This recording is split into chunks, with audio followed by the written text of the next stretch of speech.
Everybody, welcome to day 2 of World Football Summit. Ben Jacobs, your moderator from TalkSport.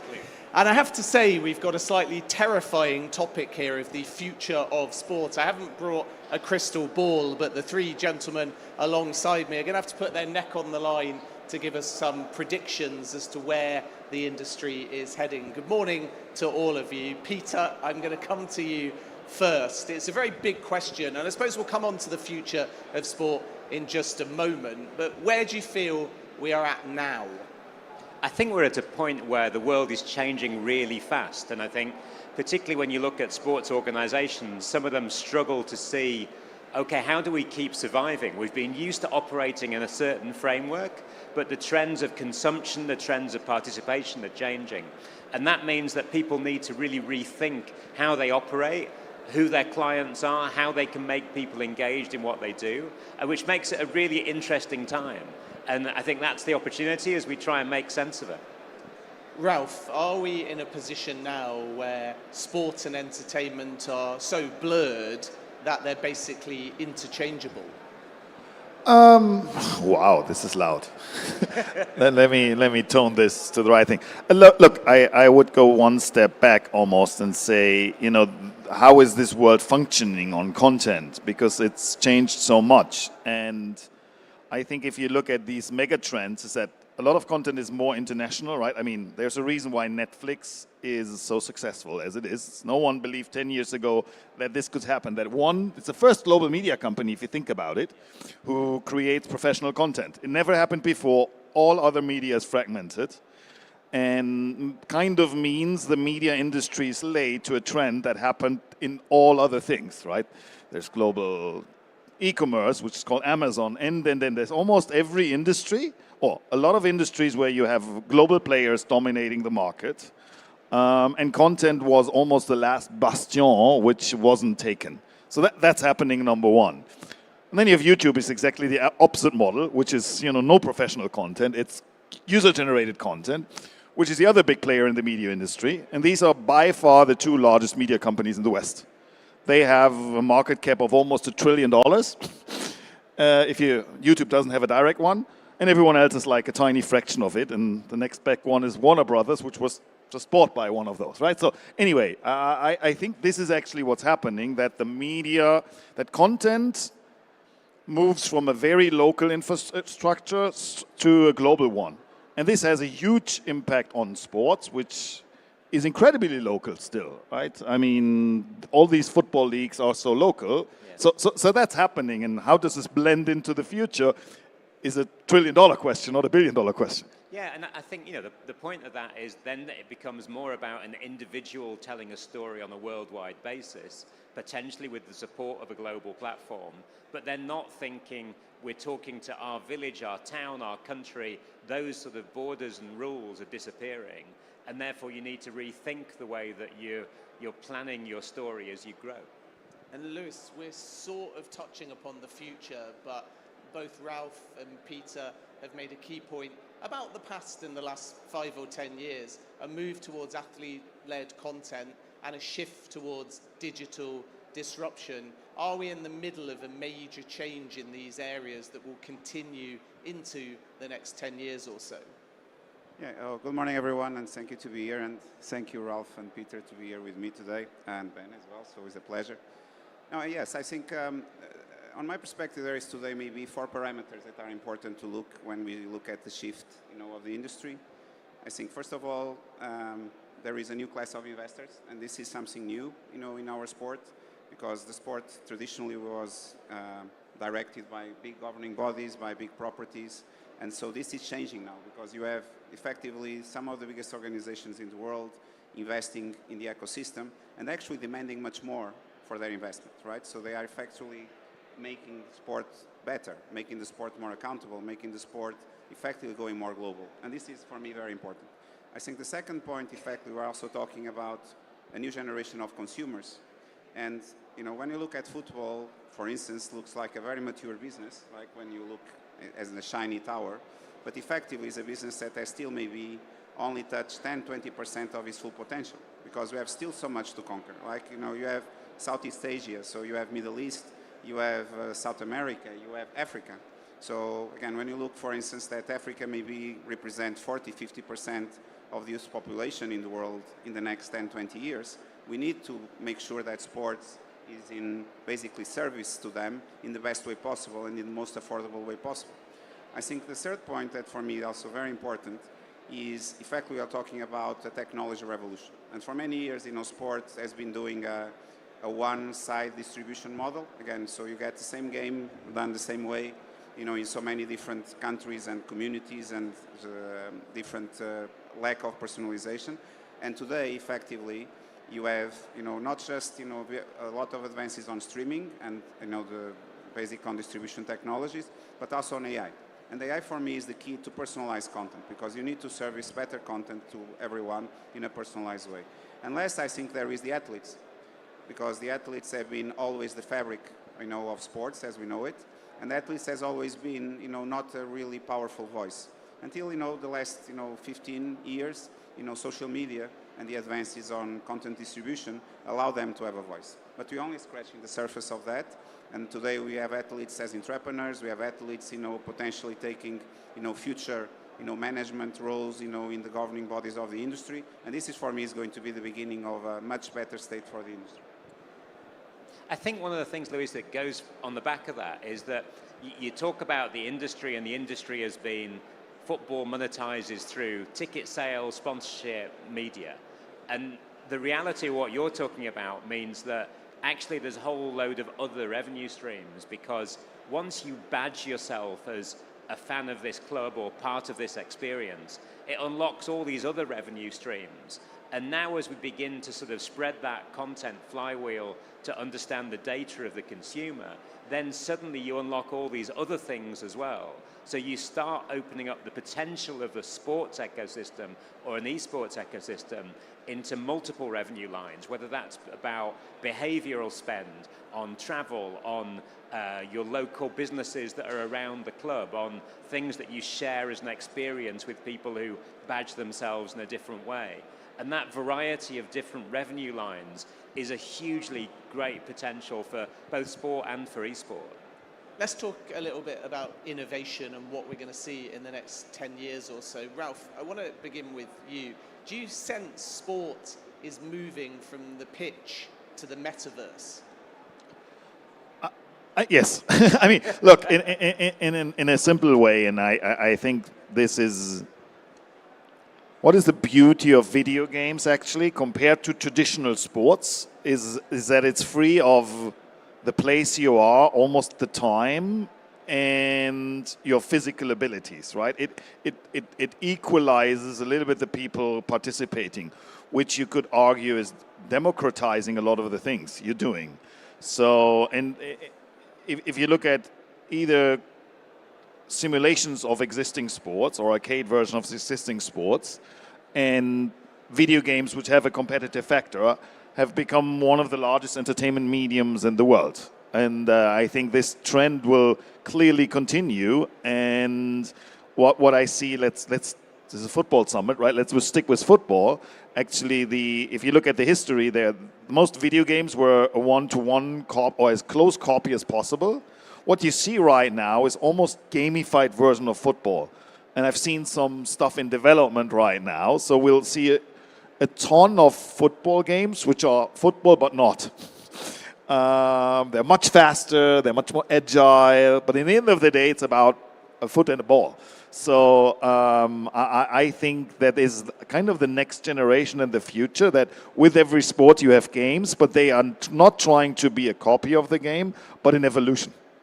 And Peter, how does a league such as the Saudi Pro League, for which you're a board member, embrace the metaverse and innovation and young audiences while staying loyal to traditional media, who still at the moment anyway are the ones that pay the bills?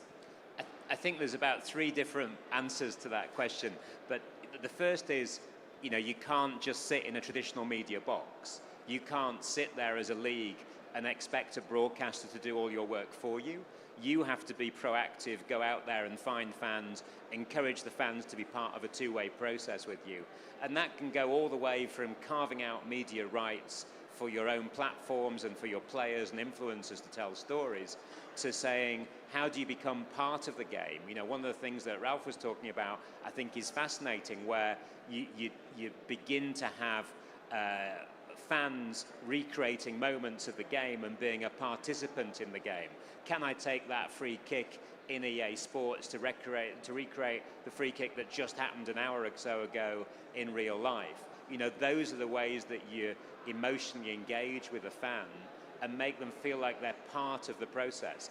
And I think as a league, you start going from, we're not trying to administer a series of events, we're trying to create a funnel of experience that our league is part of. And what Luis is doing in Portugal, I think, is a very similar experience. Yes. No, I think, first of all, I think the Saudi Pro League and Portuguese League are in very similar paths. I think there is an incredible innovation at the moment here in the Saudi League that we are very determined as well to follow. I think what they have done, you know, especially around the media rights, is very clever. You know, the way they also touching new ways of distributing, you know, especially, you know, with influencers as well, you know, in France. You know, there is, of course, you know, the great social media, you know, distribution, especially with TikTok and others. And so this is very exciting for us to see these experiences, you know, become more mature, and these experiences actually open the way. And I think one point that is very important as well, and I've been also a big fan of eSports for many years, thanks to Ralf. And there is such an interesting, you know, experiential layer that eSports is designing for traditional sports, if we want actually to understand what they are doing. And I think when you talk about streaming, you know, in our world, in traditional sports, it looks like, you know, that is a very difficult path. They've been doing it for decades, right? So, you know, when you're talking about understanding the consumer and understanding the fan and understanding the user, they know this for many years, right? Because, you know, basically this is the advantage that always was there. And, you know, and today in modern world, you know, is such an interesting example when the two worlds are more and more getting together. And whatever this is from traditional sports or is from esports coming to traditional sports, I think the opportunity is immense. And we need to also never forget one thing. You know, the problem on traditional sports, because of the traditional media rights dependence, was that we always had someone between us and the user. And we always took that decision. It was the problem with the governing bodies, was the problem with the rights holders. We always preferred to have someone in the middle, then effectively invest on understanding who was on the other side. And this is what needs to change, which esports have changed already many, many decades ago, and, you know, is getting basically the benefits of it. I'll come to Ralf in just a moment, but a follow-up, Luis. I found it interesting that Ralf had said sport, when gamified in the metaverse, can be faster and different. And if we flip that to reality, sport now, to younger audiences, as we evolve, doesn't have to necessarily be elite either. It can have a celebrity component. It can be entertainment.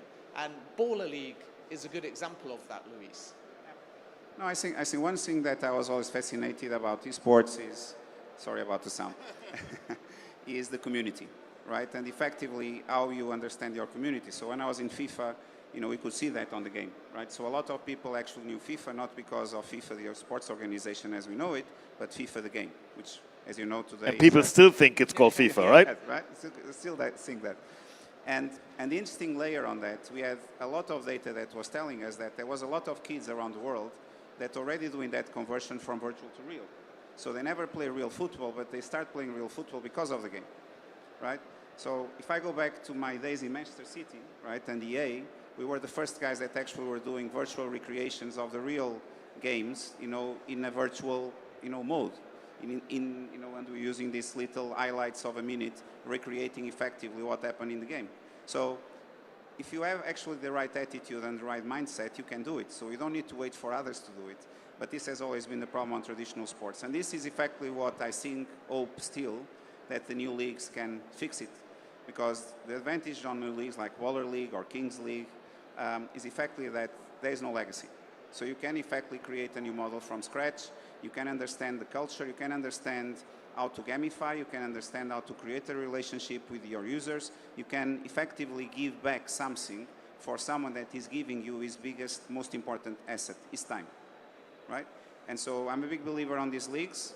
I'm a big believer that a lot of these leagues will aggregate, a lot of these leagues will create a bigger ecosystem, and they are replying as well, in the case of football, to something that we know for many years, but not many people want to address. That is, we are the biggest mass participation community in the world. But the problem is, professional sports or professional organizations in football always look at mass participation as almost like if you are something else. A community that is there, but is not football. You know, it's amateurs. And this is wrong. And we need to understand it's a full ecosystem. You know, and, you know, once and for all, I think these leagues are doing much more than, you know, what all of us have done for many years. And they are effectively giving, you know, the power to the fan, the power to the user, and the people that really wants to live and breathe football 24/7, 365. Let's shift from innovation and gamification to the modern football fan, or maybe the modern football player, depending on how active you feel that they are. Ralf, let's begin with you. How has the expectation of the modern football fan changed, and how do you think what they crave will evolve between now and the next 10 years? Good question. I mean, first, there's probably not a football fan. There's a few different segments of football fans. And a little bit to what Lewis said, the success of almost any sport is based on their players. Football became a thing because a lot of people played it, and there was local clubs, so there was a clear anchor, and a lot of people became fans of that. And I read something 10 years ago that 70% of the fans of Liverpool FC actually got the fandom from their parents, right? So it's like a generational movement that has happened and will happen. So that is how it historically has been, right? Now, if you go to a football stadium, I was at Fortuna Düsseldorf, a German club, last week, second division. And so I was sitting there, and it's almost only girls. So in the place I was sitting, there were much more young girls, 20-something old, than men. So, I mean, what football has become, and it's a little bit to what you said, Peter, this is much more than a game. This is a cultural happening, meeting point. It's about a community on being at almost like a music concert more than a sports event. And to create this cultural relevance is always the ultimate goal, and what it makes sticky and not going away. And when I look at everything we've built in eSports, one of the reasons my previous company, ESL, was successful is because everyone built tournaments and then they moved around the world, like a music tour. We did the opposite. We built a big tournament and said it's going to happen like Wimbledon every year at that point in time at that place. And that created culture, that created habits around it. So I think if I look at now and the future of fandom, you need to go from entertainment to culture and habit. I think one of the things that's really relevant is you look at the advice that both Instagram and TikTok have said in the last sort of couple of weeks, which is volume of content. Because you need to be part of a conversation multiple times a day, 7 days a week. So your content isn't about a match, it's about a lifestyle, and saying that you're permanently going to be feeding that beast. And the advice from companies like Meta always changes, they're always learning and pivoting, but the advice at the moment is just volume. Send out volume about your sports league, about your player, about the thing that you want someone to engage with. And then the second trend to that, about the match-going experience, is that I think you have to accept that it's not a passive experience. You're not sitting there watching the game, waiting for it to happen to you. You're actually watching and you're on a phone, or you're looking at screens in the stadium while you're also watching the game. So you're way more engaged in multiple things now, whereas before it was one vision of the game. You look at a stadium like SoFi in LA, where you've got a huge amount of giant screens, and you find yourself permanently going like that at different screens, back to the pitch, back to the screens. And that sort of way of stretching the potential of your imagination by taking in lots of different information lines in. You know, I think that's a big part of where we're going. And would you agree, Lewis, that it's a bit of a myth, maybe it's a historical perspective, not a current one, that these audiences we're discussing have low attention spans? You've got to hook them in the first 8 seconds. It's the opposite, right? There's just a huge volume and competition of content, but actually it is a very engaged audience. Yeah, this is a myth and is a wrong myth, right? Because look, I actually saw that many years ago when Ralf invited me to come to my first eSports event in Cologne, and I saw these 20,000 people spending 7 hours not leaving their seats, all young, right, and just excited what was happening on this, you know, on that arena. And that actually demystifies immediately in my head what we think in traditional sports, because we're just assuming, yeah, Generation Z doesn't want really to spend 90 minutes around the game, and this is wrong. The problem is delivery, and we have been doing a very poor service at that. So if we look at, you know, today there is almost no personalization for that audience, right? So nobody really is doing the effort to try to connect with them.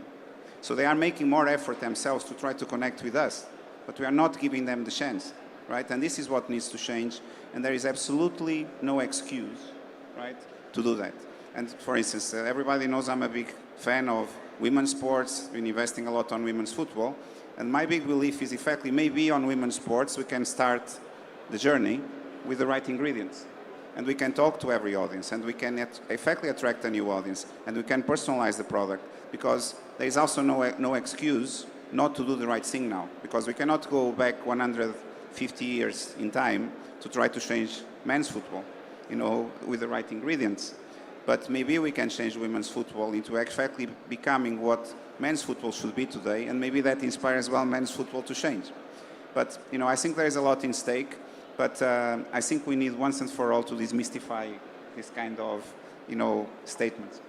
Let me actually add on that, because I would add another angle to it.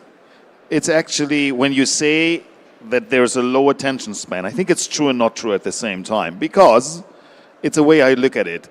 My son can absolutely watch 2 hours of TikTok. Right? He's doing 2 hours the same thing. But what's the difference on reading a book? That there's input every 30 seconds. There's a gratification happening every 30 seconds. When we talk about a Counter-Strike match, it's actually the same. There is a round, every 1.5 minutes, someone wins. So there's a constant gratification. There's constant goals, if you say so. Current, you know, contemporary football has become so fast compared to, you know, the one 30 years ago. So it's to some extent giving you that gratification. If it's enough, I would question it. But it's not about the attention span in a total amount of time, but it's how many times something happens that gives me a boost, some gratification. Yeah, I think if you take that just talking first of all about match watching experience when you're there, and it's 2 different things. When you're there, what you need a whole load of different information sources coming to you while you're watching the game, because that gives you that constant trigger, that constant new information. If you let someone sit back in their seat and just sort of be part of the experience, then their attention will wander, they'll look down on their phone, and then you've lost them and the atmosphere in the stadium gets worse. Same story for a fan at home. The reality of watching a game now, if you're at home, is that you've got maybe a screen with the game on, but you've got lots of other things happening at the same time. It could be fantasy stats, betting stat, WhatsApp chat. All these things are adding to your experience, and therefore you remain engaged in the same way as you would in a multiplayer game, where you've got all these different inputs coming at you, as well as the fact you're making choices. To that point, though, and to all of you, really, how important is the 90-minute football match or the 5-set tennis game? And in Saudi, there's a big push to try and get bums on seats in the stadium. But if it is about instant gratification, surely the trend is towards highlights people staying at home with their friends, having a second screen experience? I disagree completely, right? I think if you do this right, you've got a whole series of instant gratification points while you're at a stadium, and that unique atmosphere of being at a stadium actually feeds into multiple emotional triggers. And if you look at how American sports, live sports is presented, there's something happening all the time. That's the kiss cam, that's the MVP of this. So it's always about wandering with your attention to some other thing and keeping your attention. So it's about that. You don't need to fundamentally change the time of the game, but you need to create highlights all the freaking time. Yeah. And how you do that, there's a billion different ways, and you said some. Yeah. And I think, you know, the unique centerpiece of all this question is you need to change effectively the model, right? To the point that you need to think always about the user and the fan. How are you going to reward him or her with something special for the time they are giving to you, right? And this is where we still have a problem, because not many rights holders today will take, for instance, have the brave attitude of, you know, Saudi Pro League and actually stream games on TikTok, because they say, no, I need to wait until the traditional broadcaster comes and give me a check, right? And so this is what needs to change. And because I think there is so many examples that prove exactly that it can work. If we can gamify, we can personalize, we can give so much to all the different audiences that are related to our game. It's about having the courage to go forward, go from a traditional guaranteed model into effectively building a new economy, right? That's what eSports has done, right, for many years. That's what many other, you know, businesses have done. Why can we not do the same? I think one of the things to pay tribute to Ralf, because he taught me this, was when we ran the Saudi Pro League broadcast tender recently, there was a whole load of brave choices in that we didn't just say, okay, you can buy everything, here's the money, that's the deal. It was saying, okay, we need to carve out this, and this, which all needs to happen.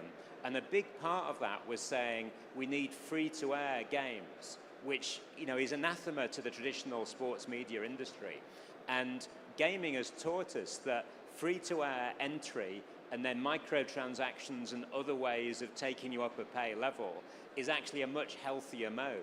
And it was great that at the Saudi Pro League we were able to do a deal with Tamania which ensured that every game was available live in some way or other, as well as the different highlight forms, as well as the different gaming integrations. But first and foremost, how do people want to be brought in? They want to be brought in by free content. And I'll say just one thing is important, and this is very important for everyone that is in this room. I know that sometimes the things we say maybe you might not believe, but look just 10 years back. Okay? There was no eSports World Cup. There was no Casé TV in Brazil. There was no TikTok streaming, live games, right? And if we go back, we'll say this is impossible, and it happened. And it happened even against all the odds, against a lot of obstacles. So I think the big advantage you have today with some leagues that are taking the initiative, with some businesses like, and industries like eSports telling us, the path forward. So we need to go, because this is the time. And this is the opportunity as well to make football really what football needs to be. The biggest enabler, in the world. And let's go back to what Mandela said. Football can unite the world. And it can. And we know that. But let's do it right.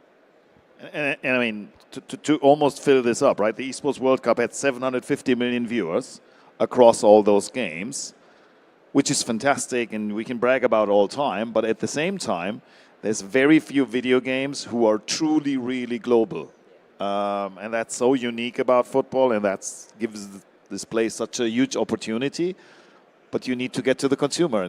I think one other particular point I'd just highlight the eSports connection is thinking about China and saying, okay, what rules as behavior in the rest of the world is maybe not what rules as behavior in China. And what the eSports World Cup has done is find an audience and a connection point in China in particular. Exactly. If you think about it, if you consider this a Western IP, it doesn't matter, or a rest of the world IP, more than 50% of the viewership of the eSports World Cups come from China.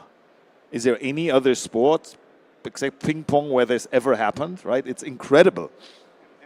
And let's not forget that in 2034, the kingdom will probably host the 3 biggest events in the world.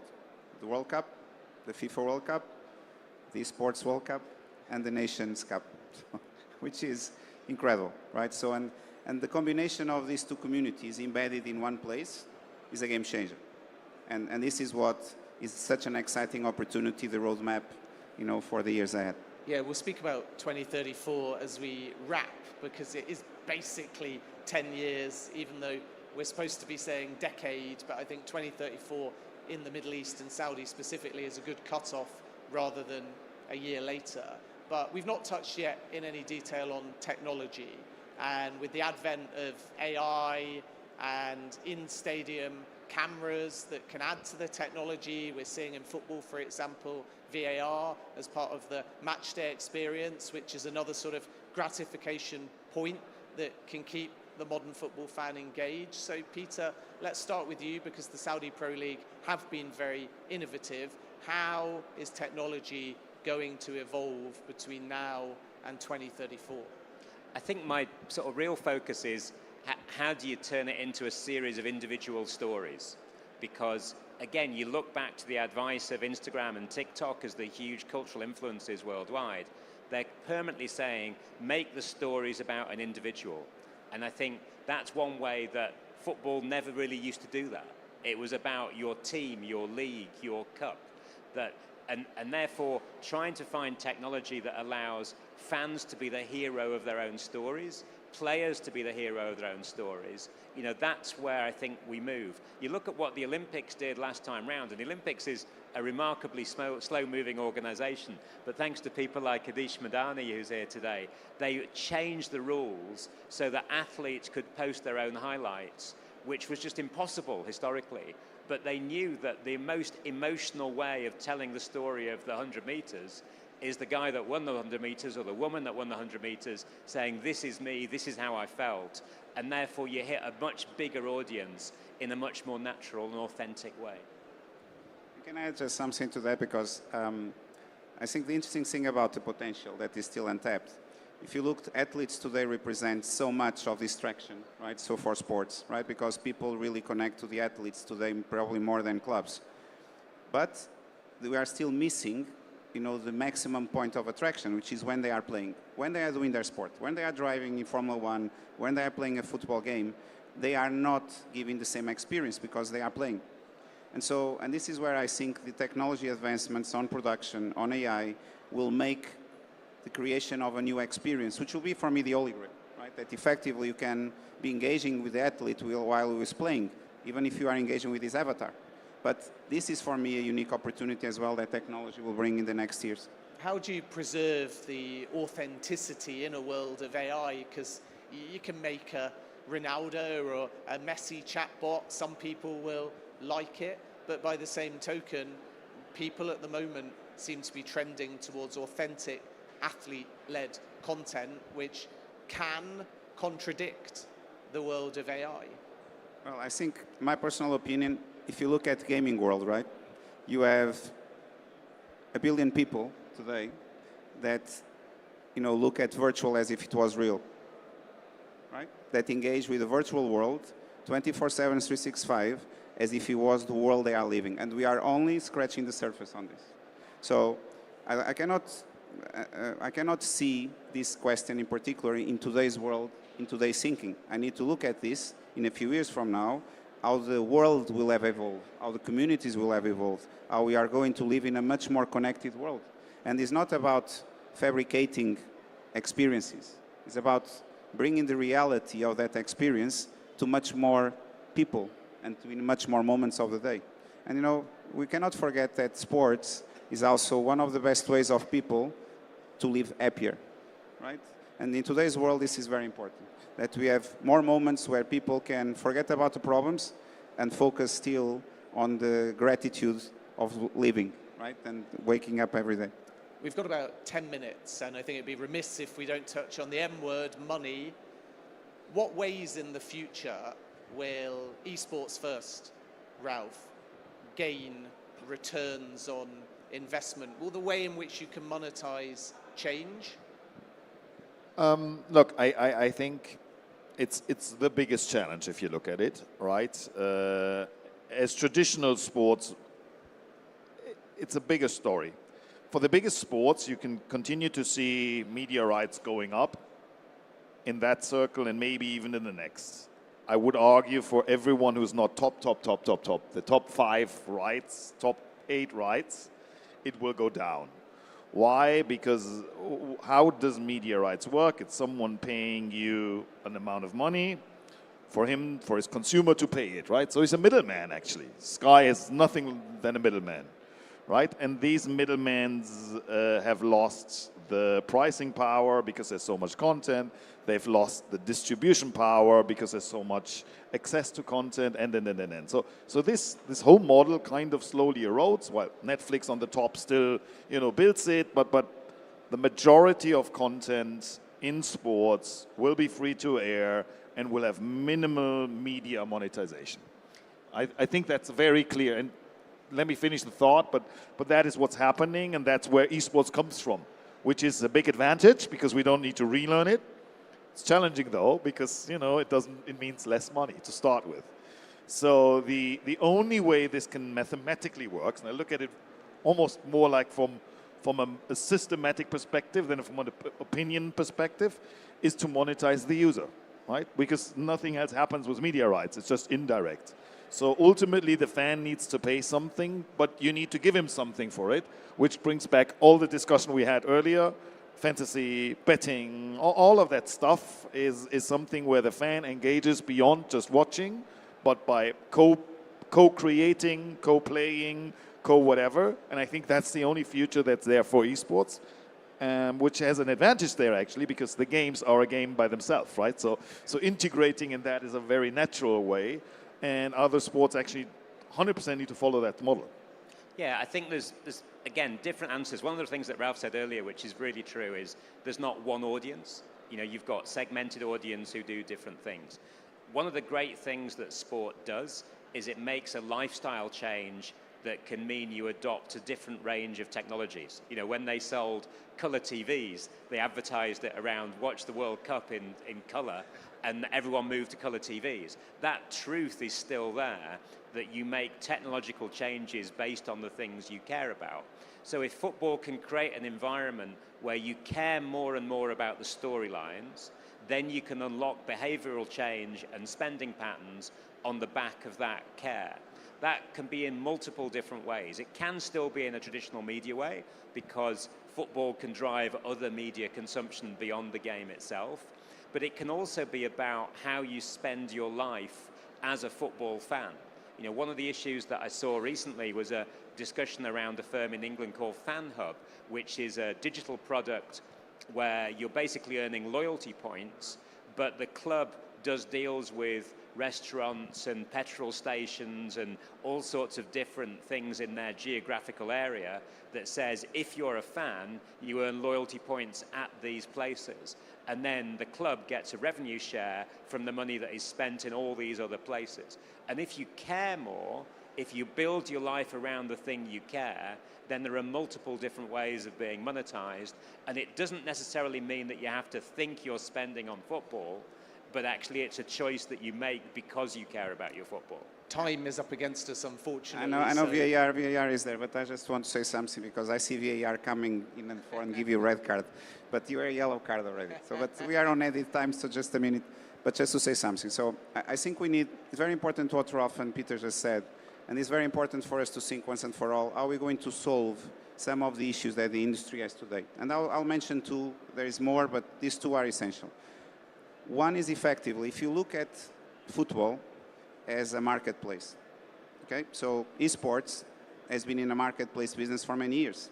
And microtransactions, which is effectively, if I want to play this game, if I'm playing it for free, but I want more things out of my time. And I'm going to do microtransactions to do it. So if you look at football in the same way, if you imagine the amount of money that fans spend on traveling, if fans spend on kits, wherever they are, official or pirate, wherever they spend in media, wherever is, free or not free. If you spend effectively, in everything related to the business, but it's not centralized. right? Even leagues sometimes have problems to centralize services. Okay, if I look at the Portuguese league or the Saudi league, if actually you could centralize a lot of the expenditure of the teams in one place, we'll make an efficiency exercise. So, and piracy as well, which is a problem that is threatening the industry all over the place, is not just about technology or legislation to attack the pirates. It's effectively, can we understand once and for all that some people cannot afford anymore to pay? And we need to do as well this consideration once and for all. And we need to go free or freemium, but we need to evolve in this perspective. We're into added time, and I am going to get a red card, but I'll take it just to buy us 60 seconds maximum, 20 seconds each. Take out your crystal balls. Peter, to begin with, one thing to look out for in sports between now and the 2034 World Cup in Saudi Arabia. Making the fan experience more about making the fan the star. Ralf. Don't lose the attention of the fan. Lewis. And don't lose the athletes, because they are important to you. Don't lose your job by running over more than 5 minutes at a football conference. Ladies and gentlemen, please give a massive round of applause to Peter, to Ralf, and to Louise. Thanks for listening.